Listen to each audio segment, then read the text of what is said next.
Coffee. And I had studied astronomy, and I had studied cosmology, and fully understood that the molecules in my body, the molecules my partner's bodies, and in the spacecraft had been prototyped in some ancient generation of stars.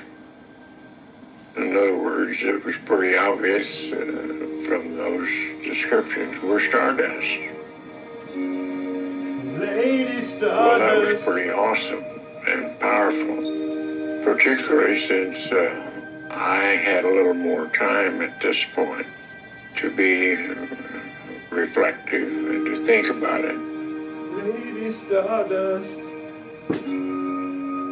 Awe, I think, is one of those words that you have a better understanding of once you see it, too. I felt like, using the word awesome was totally appropriate when it came to describing what the planet looks like.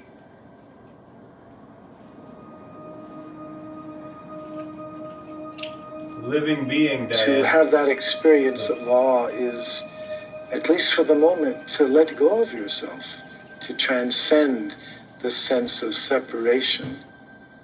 So it's not just that they were experiencing something other than them, but that they were at some very deep level integrating, realizing their interconnectedness with that beautiful blue-green ball. I'm here, Diane. If you build it, he will come. And this is why the astronauts, particularly in the International Space Station, often say that much of their free time is filled with what they call earth gazing, just staring out at the earth. They can stare for hours because the changing scenery, the interactivity of the biosphere, all of this has an incredible aesthetic impact.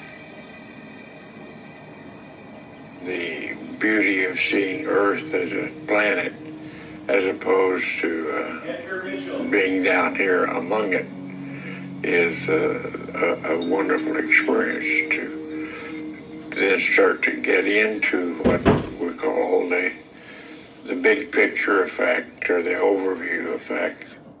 Edgar Mitchell, Diane. If you build it, he will come. If you I was build the flying internet, I will come. cross-country I'm here. from the East Coast to the West Coast in the 1970s.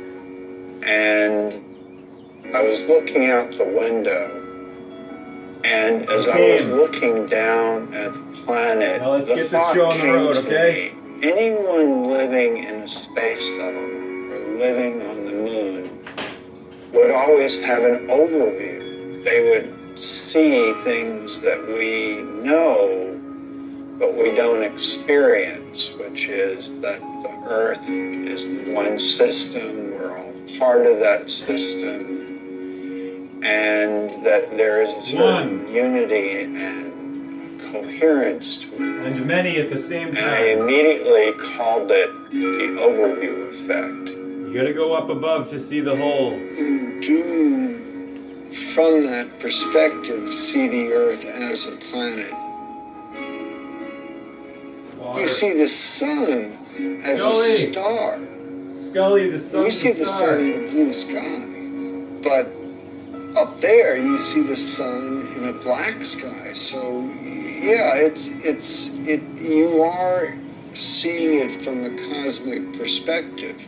Angelo's petroleum, the angel's oil. We've been evolving from the beginning of civilization to a larger and larger perspective of life on the earth. We are the The life. next natural evolution I is am you. understanding the life in space. That is, the fact that the earth, as Buckminster Fuller used to famously say, is a spaceship. Spaceship Earth. We are in space already.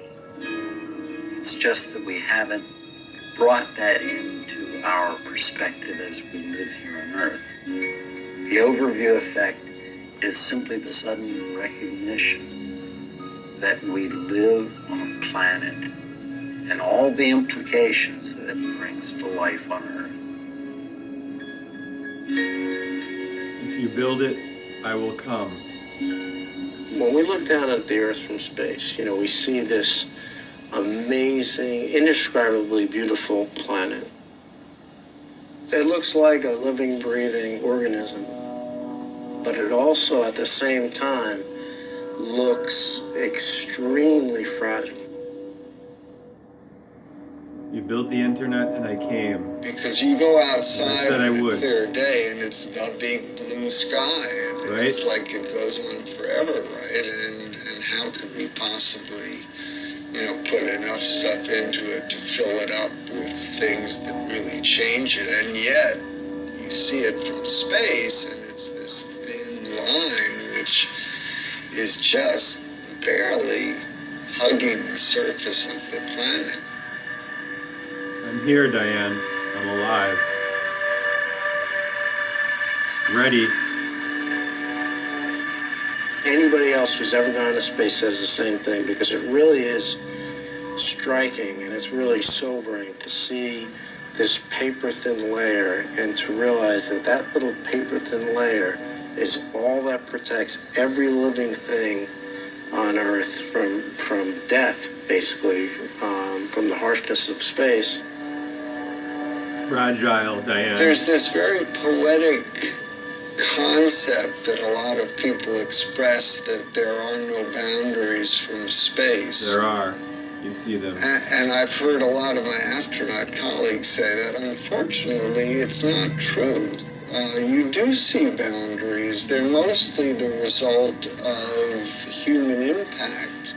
Devastation, Diane. You can see erosion, clear cutting of forests, and it's a long Geoengineering. of environmental You can see this. impact You can that see the we've had sprayed on fake our clouds, planet, Diane. and that's something which, when you Poison. see it from the cosmic perspective, makes you really appreciate the concept of spaceship Earth, and that we're all here together. We are all together. We are one entity in many forms. Diane. After I came back and tried to understand what this experience was all about, I could find nothing in the science literature about it, and nothing in the religious literature that I looked at. So I turned to the local university and asked them to help me with what I saw. Edgar Mitchell. And when they came back to me a few weeks later and said, well, in the ancient literature, we found a description called Salkapa Samadhi. And they said that means that you see things as you see them with your eyes, but you experience them emotionally and viscerally, as with ecstasy, and a sense of total unity and oneness. And I said, well, that's exactly what the experience was. I'm here, Diane. And so it's rather clear to me as I study this, it wasn't anything new, but was something that was very important to the way we humans were put together. If you build it, he will come. Many of the great wisdom Okay. traditions of the earth have pointed to what we're calling the overview I effect. have come. That is to say, they have realized Here I sit. this unity, this oneness of all life on earth, and of consciousness and awareness. One life. Within the Western tradition, I'm gonna go heat I this think car up. it's quite new and quite shocking, because there's been much more of a sense of separation. But if you look at other non-Western cultures, especially in Asia, the emphasis on those has always been on realization that the self and the world are not separate from each other, but that they're really interconnected, that the individual self and the species as a whole is a manifestation of the larger whole. As you go into your mind in a contemplative way, the sense of the living reality of the planet becomes obvious. You become more in tune with the natural world. This is very akin to the direct perception that the astronauts have. So it's no wonder that many people have likened the overview effect to a spiritual or meditative experience, although it's not exactly that. It's a cognitive shift that very often can produce a kind of meditative experience.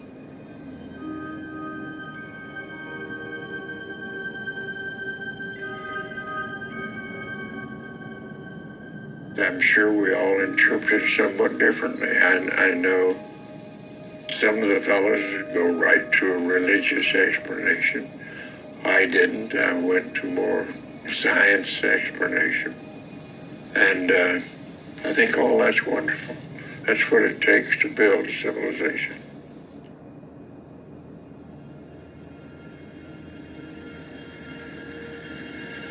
This view of the Earth from space, the whole Earth perspective, I think is the true symbol of this age. And I believe that what's going to happen is there's going to be a greater and greater interest in communicating this idea, because after all, it's key to our survival. We have to start acting as one species with one destiny. We are not going to survive if we don't do that.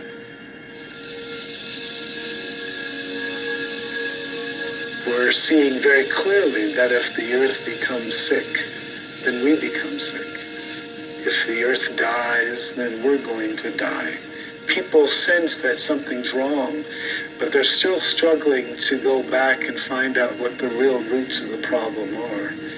And I think what we need to come to is the realization that it's not just fixing an economic or a political system, but it's a basic worldview, a basic understanding of who we are that's at stake.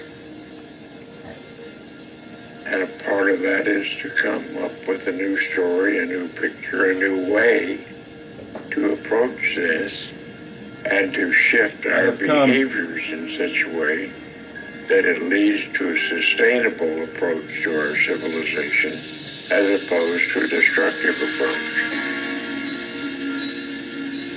It's a fragile planet, and if we don't take care of it and we don't work together, then we are going to have bigger issues than we have now down the road. You are it. On a grand scale, that's, we're basically all living in this one ecosystem called Earth.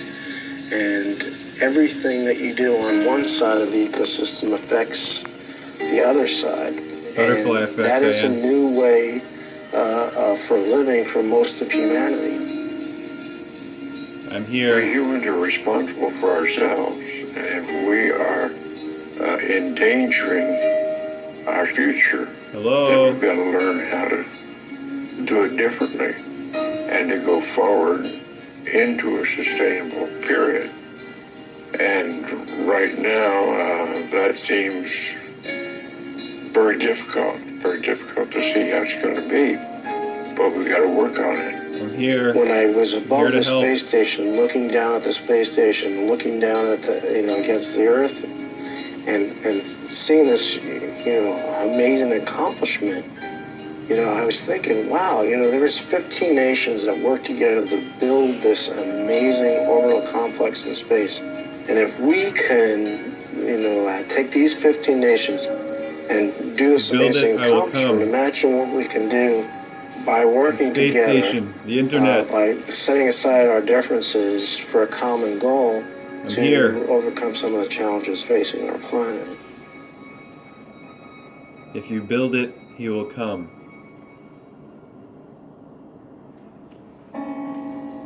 We have this connection to Earth. I mean, it's our home. That's what I whispered to you. And I don't know how you can come back and not, in some way be changed. It may be subtle, you see differences in, different people and the just general response when they come back from space. But I think collectively, everybody has that emblazoned on their memories the way the planet looks. If you build it, he will come. You can't take that lightly. It really, you realize that you've been blessed by the opportunity to see that.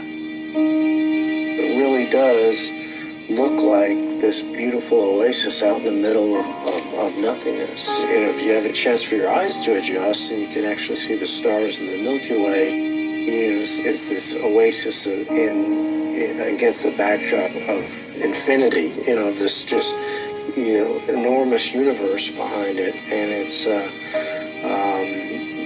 really a very moving experience to be able to see that with your eyes.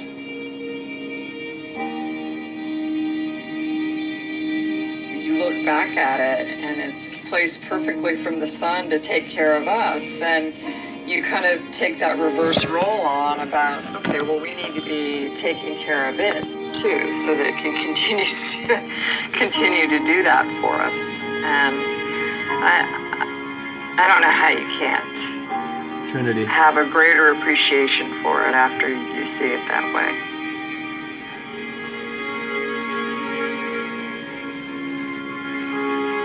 It's time to stop all this nonsense. I'm here. I'm ready to go. Let's get this show on the road, okay? I'm going to show you this 148 connection on Gematrinator before I go to get the coffee down at the village.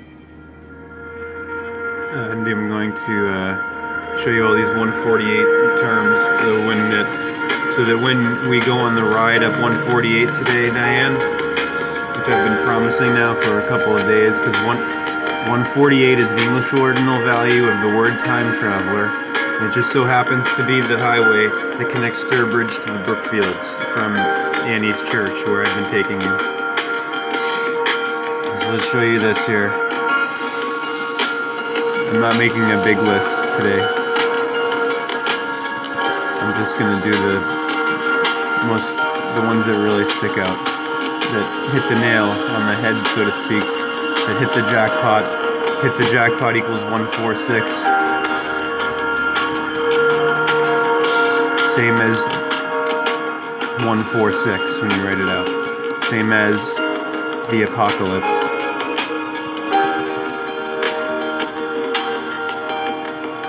And the salvation. My name, Kyle Grant, 113, same as apocalypse and salvation, among others, many others. Then you got coronavirus. With that 56, it equals 155 and 56. You got phosphorus. You got Society of Jesus, which is the title of the Jesuit order. You got Stephen King. So let's go enter time traveler again here.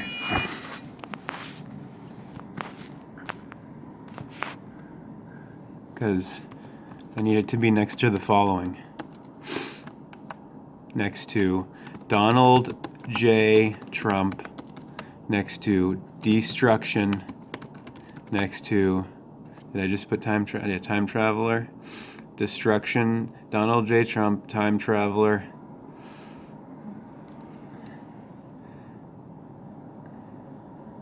Walter Bishop, Bye Shop,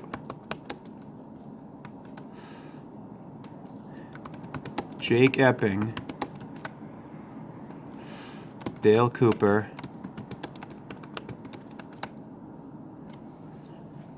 David Bowie, Doc Brown. Okay, now look.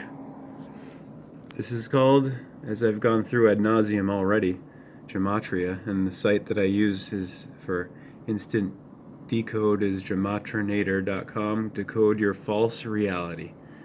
And that right there, I'm sorry to say, is redundant because it's not reality if it's false. Or it's an oxymoron, I should say. Reality's real, false, real and fake are antonyms. So decode your fake. Decode your falsehood. Decode your face. Decode your front, your fake front. Reality, it's not reality that you need to decode, because you look, and I know, I get what their meaning is, okay? I'm not critiquing or criticizing the creators. I'm just saying it's this whole thing with how you hear it said that people say the true God, like I've been going over. It's like, no, it's either God or not God. It's either true or not true. It's either light or darkness. It's either on or off. As Blake said in the 19th century, William Blake, the visionary, what did he say? One of my forerunners. He said, it is the fool who doesn't make distinction, who doesn't delineate, distinguish between, tell the difference between this and that. If you build it, he will come, I whispered to you. Here I am. So Doc Brown, don't you want to know how I know you knew your name was Doc? The Shining, anybody? Psychic power. I am psychic powers themselves. I do not have psychic power. I am psychic power. I am not electromagnetic. I am magnetism itself. And I'm here. Doc Brown, 94. My name's David Bowie, 94. Dale Cooper, 94. Jake Epping, 94. And look how Jake Epping and Dale Cooper are a perfect match across the board, because they're one and the same. And you're looking at him, or you're looking at his reflection. Walter Bishop, destruction, time traveler, all coming back to that same 13, 4, 9, 5, 8, whatever it is that gets you to the 13 on this side here. All the same. Society of Jesus, phosphorus, coronavirus, the salvation. Where's Stephen King? I thought I put him in here too, didn't I? Yeah, there he is. And I misspelled his name. That's why. He got the Marty McFly gematria. I'm sorry about that, Stephen King. Let's do your proper name, gematria, because it fits with all of it perfectly. And also, look at this. So, Stephen King, and the king is the one that wears the crown. And Stephen means corona. So look at the Sun King. Same as Stephen King. My names. My masks. So what does that mean? What's the meaning of this? What is the meaning of this? And then my name matched up with, you go back and look, because I'm not going to do it all right now. I'm not going to do just repeat the giant lists and connections that I've already illustrated, Dana. Apocalypse, Revelations, we're here. It's time. Let's get this show on the road, okay? I'm here. You called me. I'm here. Let's get going with this. We got to do what we got to do. Like, I got to go get my morning cup of joe. Black as midnight on a moonless night.